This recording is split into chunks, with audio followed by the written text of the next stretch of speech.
Yeah, that makes me think of like last year in particular, where everybody was like, well, not everybody. There were a lot of people that were disappointed in the way it went, and so then like I, as somebody who has worked at like weddings and that kind of stuff, I was like, this is something happened, and we are making the best of what occurred. Well, and last year, because of the debacle with the Cox Business Center, we were kind of left holding the bag. And the problem was, is we thought we had a venue at one point, uh, and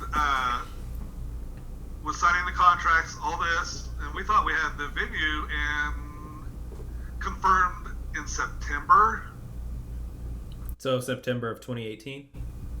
Yeah, it'd been September 2018, Okay. which for us is late. This is, we work 18 months ahead. So Hmm. at any point in time in which, if TNT is happening, we've already been working on the next Tokyo and Tulsa for 6 months.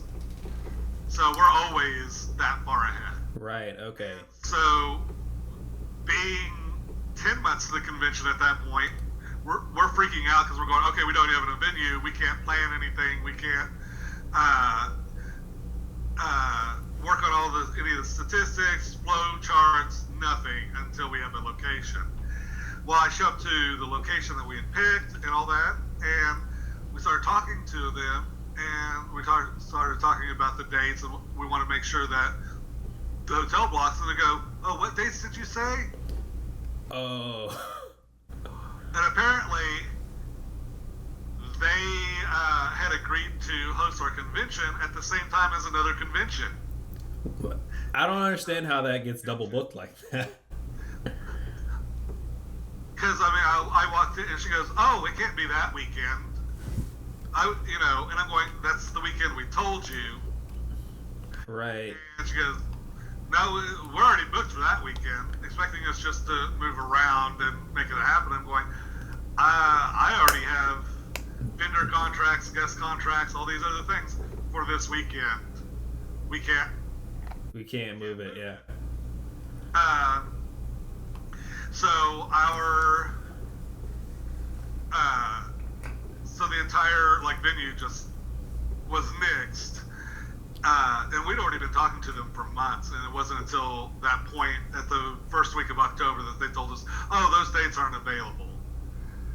So then we went to a new venue, and we were working out with them, and there was, I will kindly term them as some back-end political issues. Okay.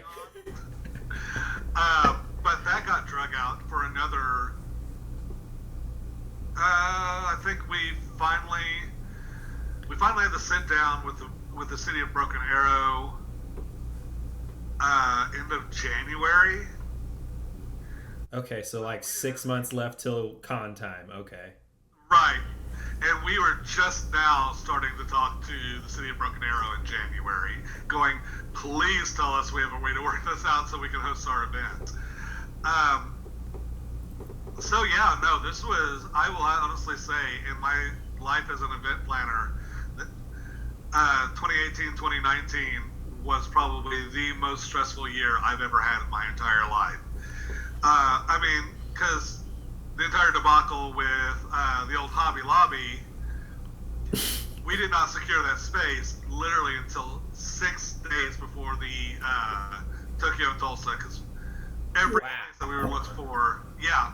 No, whenever we announced it, we literally announced, I am on the phone walking out of the building after having the conversation with the new owners of the building, going, all right, guys, announce it. We have a vendor located. And we had 5 days to plan out that space to make it work even as good as it did. Right. Get those floodlights in there and everything. Right. Make sure nobody had really been in that building much other than for tearing down. So we had to make sure that the AC worked. All the lights that were in there, everything that space had originally been tore down to the bare bones. Mm. There was nothing. They were Yeah. using standing floodlights to work in the space. Yeah, me and friends were like making jokes of like, this is an industrial field. We're going underground this year. Right. All the lights that we had in the ceiling and all that, we actually had those installed specifically for us. Mm. So all that, what we did, pretty much everything we possibly could to make that space work as best as we can. The problem with vendors is we just need square footage. You need a big space to put vendors and artists, and another thing that most people don't think about is also ceiling height. You can't put vendors in a, well, I mean, technically, I guess you can, but for most of our vendors, a low ceiling is not going to work either. Right, because they have those tall like standees and everything. Right, because I mean, they come in and, you know, a lot of our vendors build a store inside of our convention. So, and they all want to go up as high as humanly possible and all that. Which, you know, I look at them going, okay, you do you, boo. Right. Yeah, however you make it work. Right. So, no, that was how bad it was last year. Is between going through two venues to the point of we thought we were signing contracts and having everything just fall through until we hit Broken Arrow. It was stressful, and then, like I said, with the issue with finding the vendor location, all this, we were talking, like, at this point, tents with mobile air conditioning units to, like, literally put up in the middle of the street or a parking lot, something so that we can get our vendors set up. Right. Anything, and so. But you work with what you got at times. Sometimes it's just whatever life throws at you, you do what you can. Yeah, because to go through like two locations like that, yeah, that's...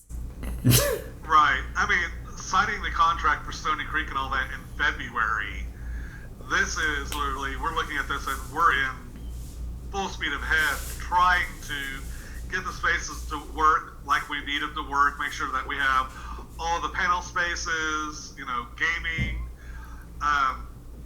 Luckily, Extreme Racing pretty much got on board pretty quickly after we signed the contract with Stony Creek and the agreement with the city of Broken Arrow. So, I mean, we have the gaming locations, so we were able to have most of them really quickly. It's just that darn vendor location that becomes an issue. Right. Over and over and over again. We hopefully, fingers crossed, for 2021, we are working on 5-year contracts on all of our primary locations. Okay. Adding and subtracting little locations. But hopefully, for 2021, all the locations will be covered. We have an excellent candidate for the vendor room, and it's also a location that we can count on for year after year. Okay. Yep. What? And that's one of the big things is we, like I said, we work 18 months ahead, but I can tell you the dates all the way through 2025. Yeah. I know exactly what the TNT dates are. Well, I know what they are supposed to be. As 2021 is proving, you know. Tentatively. Right. We can plan all we want, then we get told what's gonna happen. What's gonna happen. Right. How'd you work out the shuttle system? Because that was interesting. It was the shuttle system was, obviously we've never had a shuttle system before, so that was a big new endeavor for us. So we contacted a company that actually handles a lot of shuttling. They actually handle part of the shuttling for Oktoberfest and several other events. And they had never worked in an event like ours. They kind of assumed that we were going to be like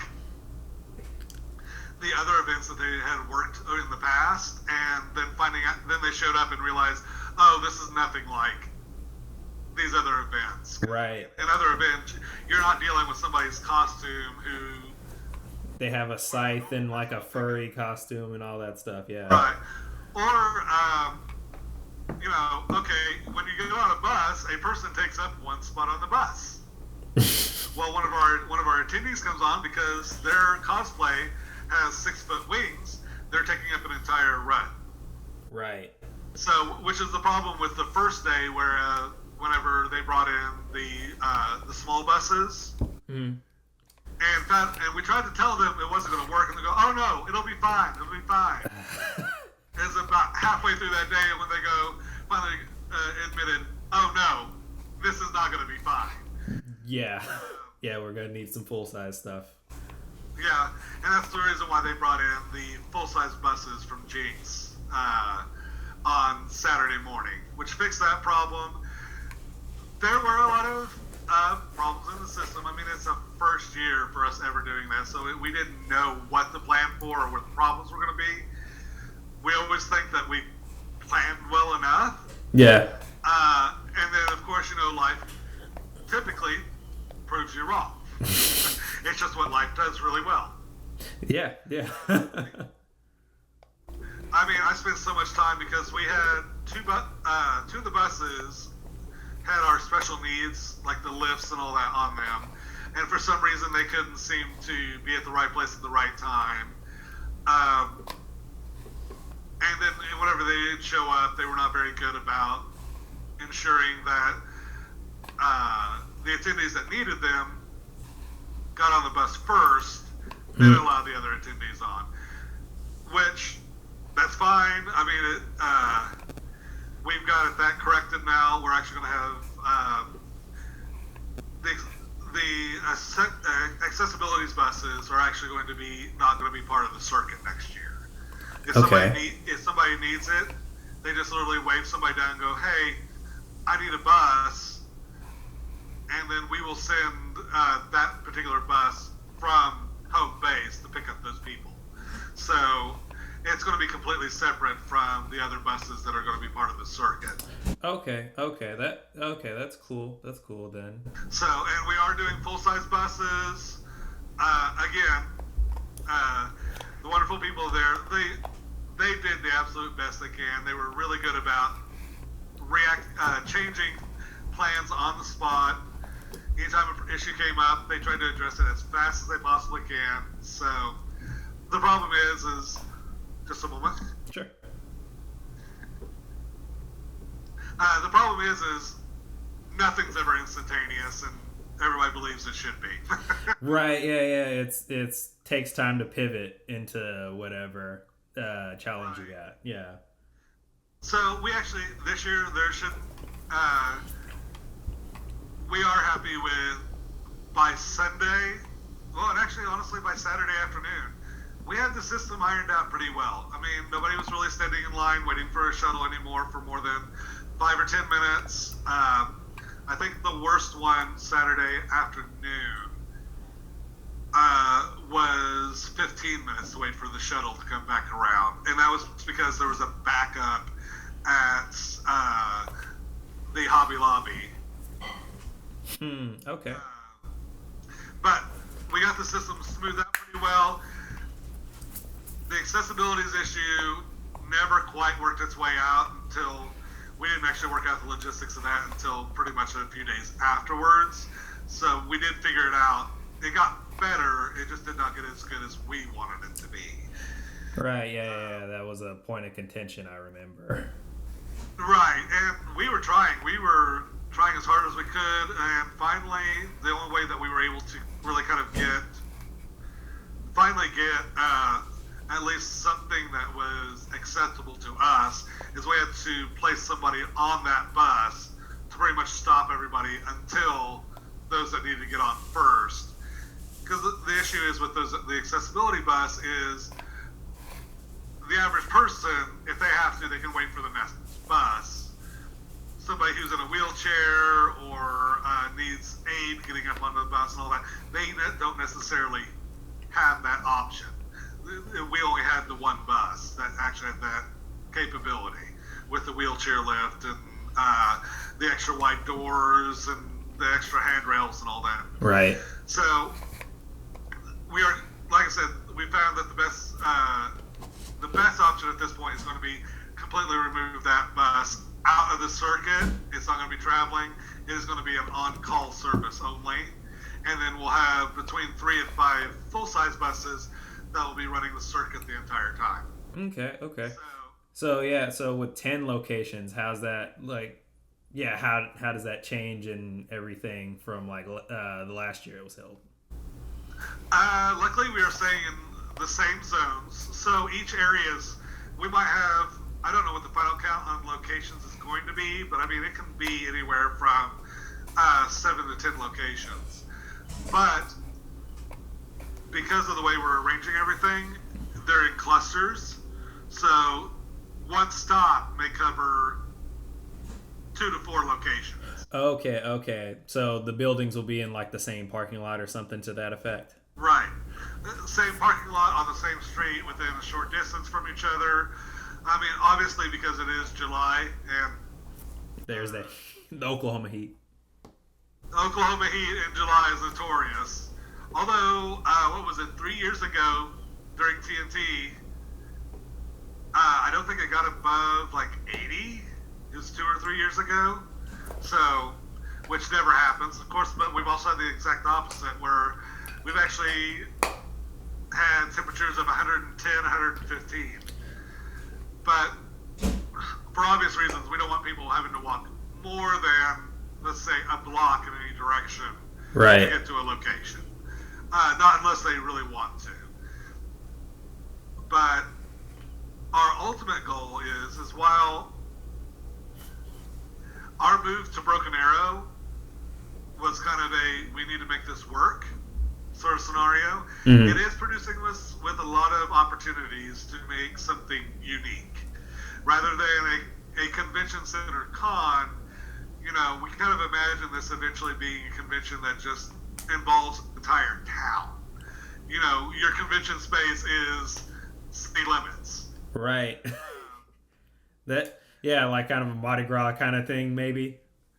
Maybe, yeah, because I mean, it doesn't matter if they are directly controlled by TNT, but if you walk into a store, they're involved. They're doing something. One new thing that we are doing for next year is it has been confirmed that we are going to be taking up Main Street of downtown Broken Arrow. Really? Be putting things out there. So that's one of the new things that we are talking about adding and getting the logistics of that. We're actually going to have a few events out there. Obviously, nothing too intense because we don't want people to pass out and eat. Yeah. Right. But that does not mean that cannot be used. And plus, it also that's where we are planning on putting our food trucks, so that you have restaurants and food trucks right there. Kind of make our own little food court on Main Street, Broken Arrow. So we've got that. We're utilizing the Kirkland stage. Of course, Stony Creek again this year. So we want to expand it out and become much more of a entire city event. Something like, while it's not ever happened in the anime community, in the gaming community, you look at Gen Con and Dragon Con, they are set up kind of like this, where they are spread over, I want to say Dragon Con is 12 hotels. But, I mean, they take up the entirety of downtown. Yeah. It's not confined to one event center or one hotel or something like that. They take up the entirety of downtown, and all the businesses around them get involved. And they all do their own little supporting events of, whether it's a bar having a special drink or a restaurant having specials and, all the staff dressing up in cosplay. This is an opportunity of getting the entire community involved in our event and creating a more welcoming environment than any of our attendees have ever experienced before. So we think that that's a really exciting opportunity, and to make something that is very unique in the anime community. Yeah. The block party expanded into town party. Is there a chance of a what was it, parade happening with that kind of thing? It is actually being talked about. I I, know it is something we are talking about and kind of planning on.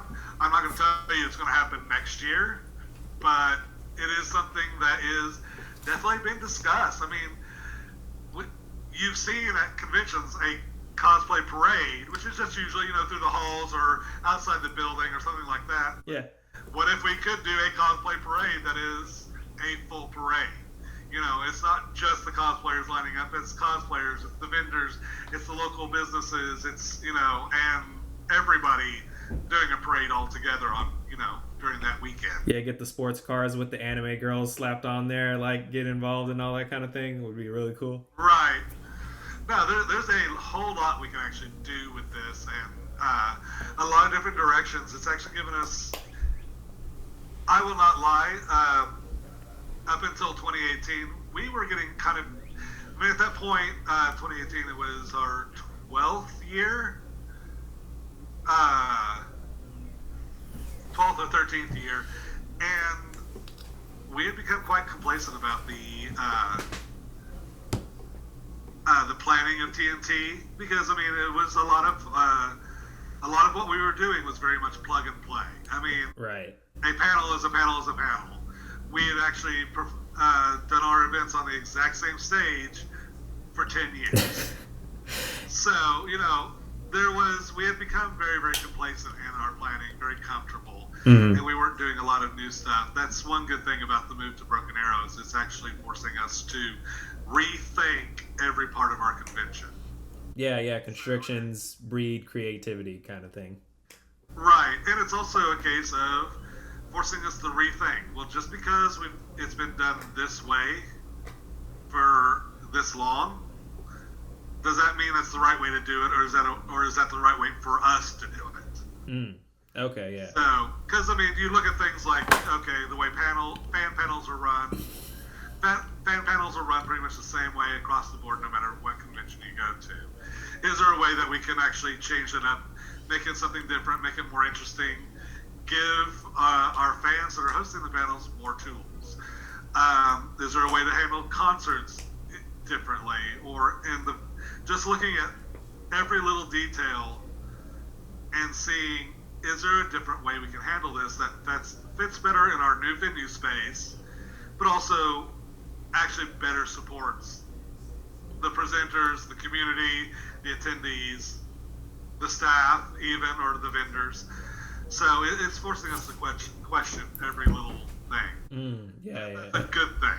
Yeah, it's definitely good. Like you said, after 10 years of doing something, find new ways of everything, that would be very interesting and sounds a little bit scary, but yeah, it sounds like Yeah.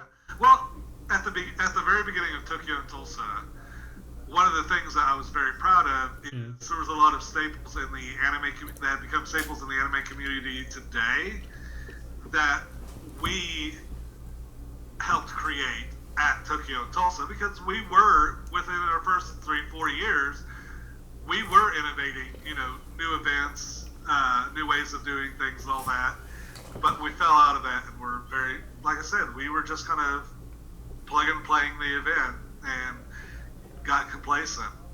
Yeah.